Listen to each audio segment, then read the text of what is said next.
এই দুনিয়ায় কোনো সম্পর্কই সারা জীবন অটুট থাকে না। মানুষ প্রয়োজনে আপনার কাছে আসবে এবং প্রয়োজন ফুরিয়ে গেলে আপনাকে ছেড়ে দূরে চলে যাবে। এই জন্য নিজেকে এতটা শক্তিশালীভাবে গড়ে তুলুন যেন কারো আসা যাওয়াতে আপনার হাসি খুশি না বদলায়। একটা কথা সবসময় মনে রাখবেন, এই দুনিয়ায় সবাই আপনাকে ছেড়ে চলে গেলেও আপনি কিন্তু আপনাকে কখনোই ছাড়তে পারবেন না।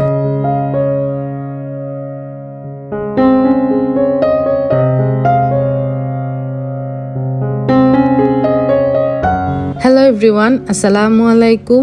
Welcome back to my channel জান্নাত রাসেল টিনি ওয়ার্ল্ড থেকে। আমি জান্নাত বলছি, নিজেকে উপস্থাপন করছি ঢাকা থেকে। নতুন একটি ভিডিওতে আপনাদের সবাইকে ওয়েলকাম করছি। আশা করছি সবাই ভালো আছেন, সুস্থ আছেন। আলহামদুলিল্লাহ, আমরাও ভালো আছি। প্রতিটা গৃহিণী এখন অনেক বেশি ব্যস্ততার মধ্যে দিন পার করছে। সামনে কুরবানির ঈদ আসতে চলেছে। কুরবানির ঈদ বা রমজান ঈদ, দুইটা ঈদের সময় প্রতিটা গৃহিণীরই সংসারের অনেক কাজ থাকে। এখন তো আমার এত পরিমাণের কাজের চাপ যাচ্ছে, আমি যে শান্তিমতো একটা দিন রিল্যাক্স করব সেই সময়টা আমার হাতে একদমই নেই। প্রতিদিনই কিন্তু একটু একটু করে সংসারের সব কাজগুলো সেরে ফেলছি। যদিও আমাদের কুরবানির ঈদ বাসায় করতে হয় না, আমরা গ্রামেই করি। তারপরও নিজের সংসারের গুছগাছের একটা ব্যাপার থাকে, সংসারের কিছু কাজকর্ম থাকে যেগুলো বাসায় না থাকলেও করতে হয়। কাজ থেকে আসলে এক কথায় কোনো রকম ছুটি নেই।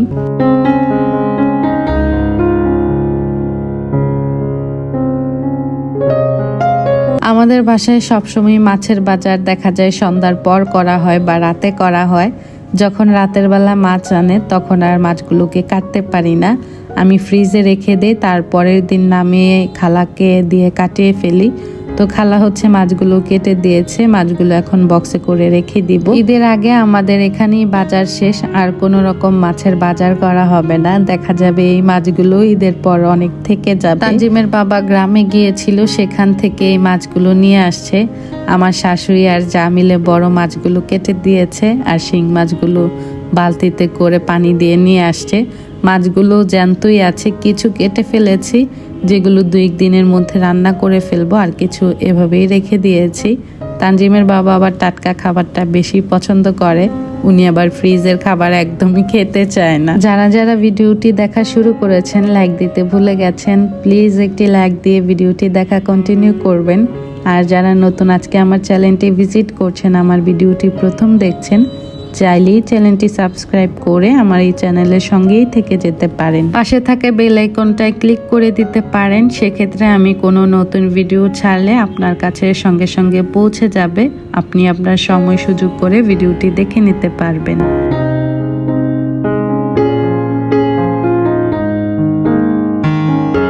অতিরিক্ত কোনো জিনিসই কিন্তু আমাদের জন্য ভালো কিছু বয়ে নিয়ে আসে না। এতদিন যাবৎ বৃষ্টি পড়ছে, বেশ কিছুদিন কিন্তু হয়ে গেছে মুষলধারে বৃষ্টি। কখনো বৃষ্টি বাড়ে, কখনো কমে, কিন্তু থামার নাম নেই। আমাদের তো কোনো রকম চলে যায়, আমরা ঢাকা শহরে থাকি। কোনো রকম সমস্যা না হলে গ্রামে যারা থাকে তাদের কিন্তু চলাফেরা করতে অনেক বেশি কষ্ট হয়ে যাচ্ছে। বৃষ্টি আমার অনেক বেশি পছন্দের, কিন্তু সবসময় বৃষ্টি এটা আবার ভালো লাগে না। দেখা যায় কাপড় শুকাতে পারি না, বেশি একটা কাপড় ধুতেও পারি না। আর বৃষ্টি থাকলে দেখা যায় ঘরটা কেমন ভেজা ভেজা লাগে, বিছানাটাও ভেজা ভেজা লাগে। জানি না এটা কেন হয়। তো যাই হোক, এখানে হচ্ছে রাতের জন্য রান্নাবান্না করছি।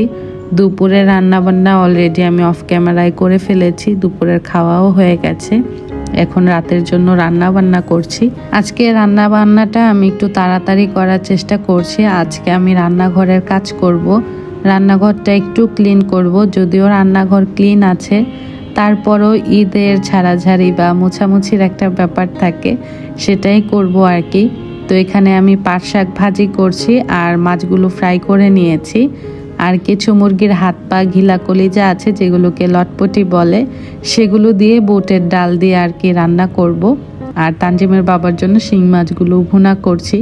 উনি তো টাটকা হলে শিং মাছটা খেতে পছন্দ করেন, আবার যদি ফ্রিজে রেখে সেটা বুনা করে দেই সেটা আবার সে একদমই খেতে চায় না। আমার গত কয়েকটা ভিডিওতে প্রায় কয়েকজন আপুই কমেন্ট করেছেন।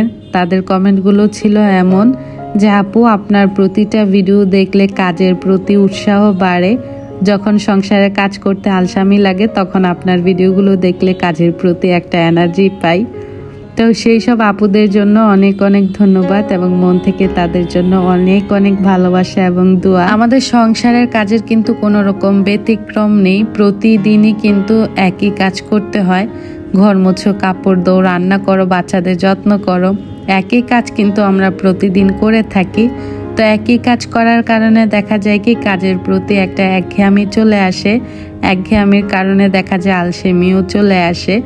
তখন যদি দুই একটা লাইফস্টাইল ভিডিও দেখা যায় তারপর দেখবেন কাজের কত পরিমাণের স্পিড বাড়ে। মাঝে মাঝে আমার সঙ্গেও এমন হয়, প্রায় সময় দেখা যায় কাজ করতে ভালো লাগে না, অনেক বেশি আলসেমি চলে আসে।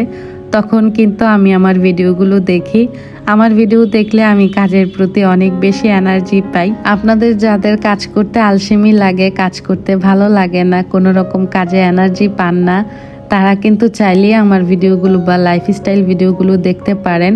আর আপনাদের আলসেমি ফ্রেন্ডদের সঙ্গেও কিন্তু ভিডিওগুলো শেয়ার করতে পারেন। আপনাদের ফ্রেন্ডস সার্কেল, তারপর আপনাদের আশেপাশের মানুষ যারা কিনা আলসেমি প্রকৃতির হয়, কাজকর্ম একদমই করতে চায় না, শুধু খেতে আর ঘুমাতে পছন্দ করে, চাইলেই কিন্তু তাদেরকে ভিডিওগুলো শেয়ার করতে পারেন। তারা হয়তো দেখে কাজের প্রতি এনার্জি পাবে, সংসারের কাজের প্রতি তাদের একটা অন্যরকম ভালো লাগা সৃষ্টি হবে।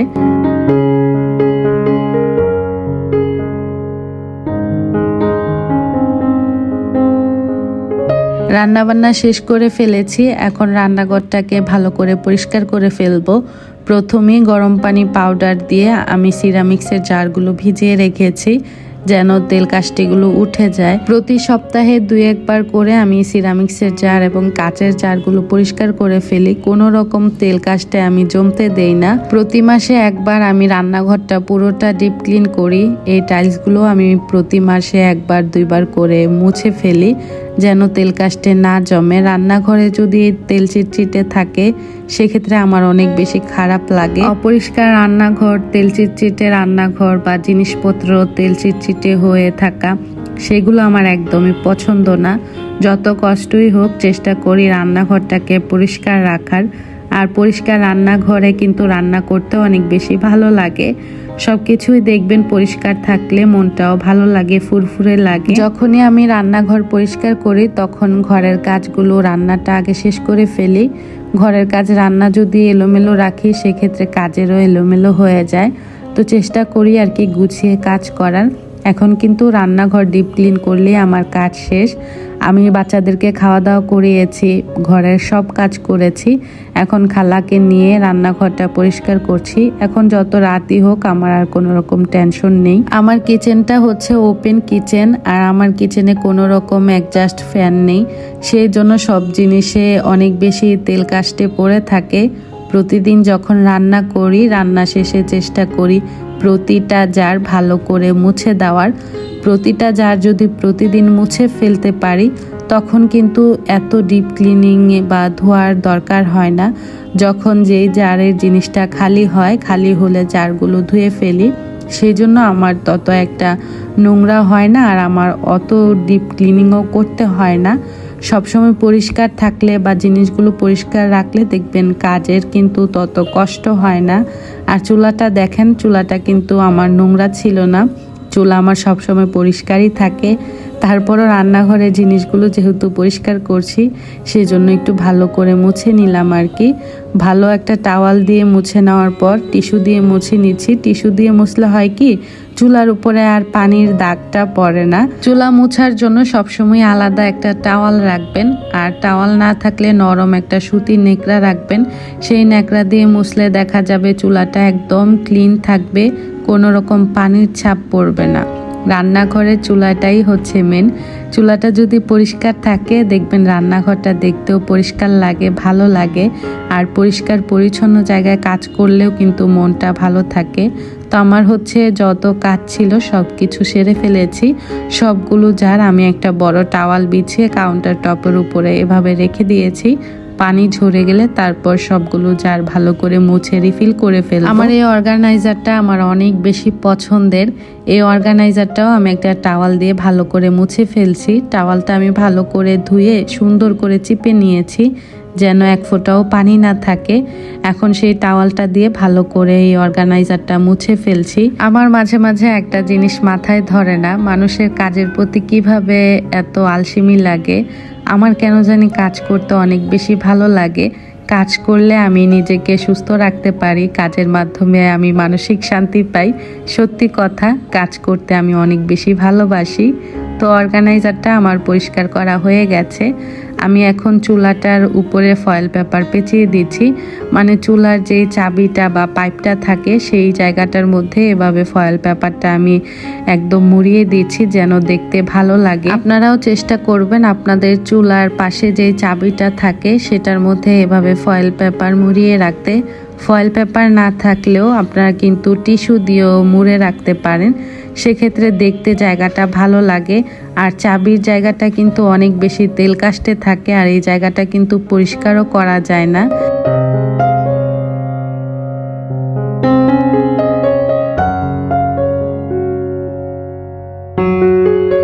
জানি না আজকের ভিডিওটি দেখতে দেখতে কারা এ পর্যন্ত চলে এসেছেন।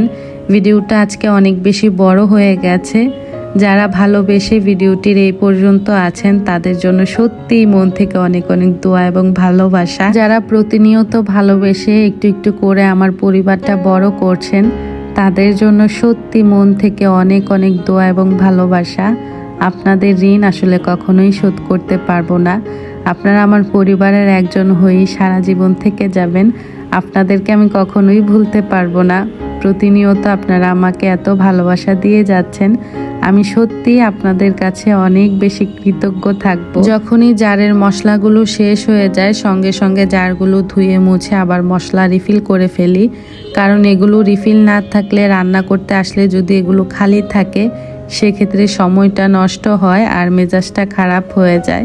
তো যখনই আর কি ফ্রি টাইমে থাকি তখন রিফিলের কাজ থাকলে সেগুলো করে ফেলি। তো এই ছোট্ট সিরামিক্সের জারগুলো বা পটগুলোতে আমি মশলা রেখেছি, লবঙ্গ, লং, তারপর হচ্ছে এলাচ, তেজপাতা। আর আমি সবসময় এলাচ ডিপ ফ্রিজে সংরক্ষণ করি, তাহলে গ্রানটাও ভালো থাকে, কালারটাও সুন্দর থাকে। তো আমি এই পটটার মধ্যে কিছু এলাচ নিয়ে নিচ্ছি, বাকি যেগুলো আছে সেগুলো আবার ডিপ ফ্রিজে আমি রেখে দেব একটা এয়ারটাইট বয়মে করে। সেক্ষেত্রে কিন্তু ফ্লেভারটা বা ঘ্রাণটা আর চেঞ্জ হয় না, সুন্দর ঘ্রাণ থাকে। এখন পর্যন্ত আমার কোনো রকম মশলাপাতি করা হয়নি। জিরার গুঁড়া করতে হবে, গরম মশলার গুঁড়া করতে হবে। আজকে বাজার থেকে যা যা মশলা লাগবে সব কিছু এনেছি। এখন মশলাগুলো রিফিল করে নিচ্ছি। আগামীকাল ইনশাল্লাহ গরম মশলা বানাবো। আর আমি সবসময় হোমমেড গরম মশলা বানিয়ে তারপর তরকারিতে দেই। আমার বাহিরের মশলা কেন জানি ভালো লাগে না। যতটুকু সম্ভব আর কি চেষ্টা করি নিজের হাতে গরম মশলা বানিয়ে সেটা তরকারিতে দেওয়ার জন্য। আর বাহিরের কেনা গরম মশলাগুলোতে না দারচিনির ফ্লেভারটা বেশি থাকে, অন্যান্য মশলার ফ্লেভার একদমই পাওয়া যায় না। তো চেষ্টা করি আর কি সবসময় নিজের হাতে মশলাগুলো রেডি করার জন্য। নিজের হাতে এগুলো কাজ করলে না অন্যরকম একটা শান্তি লাগে, কুরবানির ঈদের একটা ফিল আসে আর কি। তো ইনশাল্লাহ আগামীকাল মশলাগুলোর যত কাজ আছে আর কি মশলাপাতি গুঁড়া করার সবগুলো করে ফেলবো।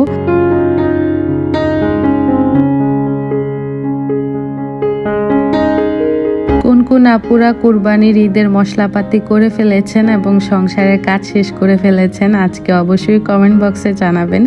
আপনাদের সুন্দর সুন্দর কমেন্ট কিন্তু আমাকে অনেক বেশি উৎসাহ দেয় নতুন ভিডিও মেক করার জন্য। আর আজকের ভিডিওটা বানাতে আমার সত্যি অনেক বেশি কষ্ট হয়েছে। যারা ভিডিও মেক করেন তারা কিন্তু জানেন ডিপ ক্লিনিংয়ের কাজগুলো শ্যুট করা বা রিফিলের কাজগুলো শ্যুট করতে কতটা কষ্ট হয়। তো সবাই চেষ্টা করবেন ভিডিওটি দেখে একটা লাইক দেওয়ার জন্য এবং আপনাদের সুন্দর মতামত প্রকাশ করার জন্য। আর হ্যাঁ, আপনাদের যারা আলসাইমি ফ্রেন্ডরা আছে তাদের কাছে আমার এই ভিডিওটি শেয়ার করে দিবেন যেন তারাও কাজের প্রতি একটা উৎসাহ পায়। আমের সিজনে সবসময় আমার বাসায় চিড়া আর মুড়ি রাখতে হয়, কারণ তানজিমের বাবা আম চিড়া প্রতিদিন সকালের নাস্তা খায়। তো এবারও আমি 1.5 কেজি চিড়া নিয়েছি, এখন 1 প্যাকেট রেখে দিয়েছি জারে। এটা শেষ হলে আবার দেখা যাবে রিফিল করে ফেলবো। আম চিড়ার দিনে আসলে আমি অনেক বেশি শান্তি পাই, বিশেষ করে সকালের নাস্তা নিয়ে আমার কোনো টেনশন করতে হয় না। তানজিমের বাবাকে সকালে আমছিরা দিলে উনি সুন্দর মতো খেয়ে চলে যায় দোকানে। সবগুলো শুকনা বাজার আমি সুন্দর মতো গুছিয়ে নিয়েছি। এখন অর্গানাইজারটার মধ্যে সিরামিক্সের জারগুলো অর্গানাইজ করে রাখছি, দেখতে ভালো লাগবে। সংসারের কাজগুলো দেখা যায় প্রতিদিন এক নিয়মেই চলে, একই রকম কাজ প্রতিদিন করতে হয়। তো দেখা যায় কি লাইফস্টাইল ভিডিওগুলো ঘুরিয়ে ফিরিয়ে একই রকম হয়। এবারের কুরবানির ঈদ কোন কোন আপুরা কোথায় কোথায় করবেন অবশ্যই আজকে কমেন্ট বক্সে জানাবেন। কারা কারা এবারের ঈদ শ্বশুর বাড়িতে করবেন আর কারা কারা বাবার বাড়িতে করবেন অবশ্যই আজকে কমেন্টস করে জানাবেন। আমার দুইটা ঈদই শ্বশুর বাড়িতে করা হয়, বাবার বাড়িতে ঈদ করার সুযোগ হয় না। যখন আমার বাচ্চারা ছোট ছিল, একদমই ছোট 2 মাসের, তখন আমি একটা কুরবানির ঈদ বাবার বাড়িতে করেছিলাম। আসলে বাবার বাড়িতে ঈদ করতে অনেক বেশি ইচ্ছে হয়, কিন্তু শ্বশুর বাড়ির লোকদের কথা চিন্তা করলে আসলে পারা যায় না। শ্বশুর শাশুড়ির জন্য খারাপ লাগা কাজ করে। আমার শ্বশুর শাশুড়ি বাড়িতে একা, তো আমরা যদি গ্রামে না যাই সেক্ষেত্রে আমার শ্বশুর শাশুড়ি খুবই একা ফিল করে। সবসময় চেষ্টা করি তাদেরকে নিয়ে খুশি থাকার জন্য, তাদেরকে খুশি রাখার জন্য। নিচের এই অংশটায় আমি সবসময় মাছের মাংসের বাটিগুলো রেখে থাকি। নিচের এই বাটিগুলোতে কখনোই আমি তরকারি রান্না করে রাখি না, বা কাঁচা তরকারি কখনোই আমি উপরের বাটিগুলোতে রাখি না। আমি সেক্টর আলাদা করে রেখেছি। উপরের বাটিগুলোতে রান্না করা তরকারি রাখি আর নিচেরগুলোতে মাছ ভাজা, মাছ, মাংস এগুলো রাখি। মানে আলাদা আলাদা বাটিতে কাজ করি আর কি, একটার সঙ্গে আরেকটাকে কখনোই আর কি অ্যাডজাস্ট করি না। সেক্ষেত্রে কেমন যেন একটা গন্ধ গন্ধ লাগে। আসলে এক এক মানুষের রুচিবোধ এক এক রকম হয়, এক এক মানুষের কাজ করার ধরনও কিন্তু এক এক রকম হয়। কারো সঙ্গে কারো কোনো কিছুই মিলে না। তো আমি আমার দিক দিয়ে চেষ্টা করি আর কি সবসময় পরিষ্কার পরিপাটি রাখার জন্য। আর আমি আমার কিচেনে অন্য কাউকে কাজ করতে দেই না, কারণ অন্য কেউ কাজ করলে কিচেনটা অনেক বেশি নোংরা করে ফেলে। যথাসম্ভব চেষ্টা করি আমি আমার কিচেনেই কাজ করার জন্য। তো আমার কিন্তু রান্নাঘর অর্গানাইজ করা শেষ, সব কিছু ক্লিন করে নিয়েছি। এখন ফাইনাল লুক আপনাদের সঙ্গে শেয়ার করছি। আজকে রান্নাঘরের ফাইনাল লুকটা আপনাদের কাছে কেমন লেগেছে অবশ্যই কিন্তু কমেন্ট বক্সে জানাতে ভুল করবেন না। জানি না ঈদের আগে আপনাদের সঙ্গে আর কোনো রকম ভিডিও শেয়ার করতে পারবো কিনা, কিন্তু চেষ্টা করব। সবাইকে অগ্রিম ঈদ মোবারক জানাচ্ছি। কুরবানি ঈদ সবারই ভালো কাটুক, সবাই সবার প্রিয়জন আপনজনদের সঙ্গে নিয়ে সুন্দরভাবে ঈদ কাটান। সবার দীর্ঘায়ু এবং সুস্থতা কামনা করে আজকের ভিডিওটি এখানেই শেষ করছি। আগামী ব্লগ দেখার আমন্ত্রণ জানিয়ে সবাই ভালো থাকবেন, সুস্থ থাকবেন, আমাদের জন্য দোয়া রাখবেন। আল্লাহ হাফেজ, আসসালামু আলাইকুম।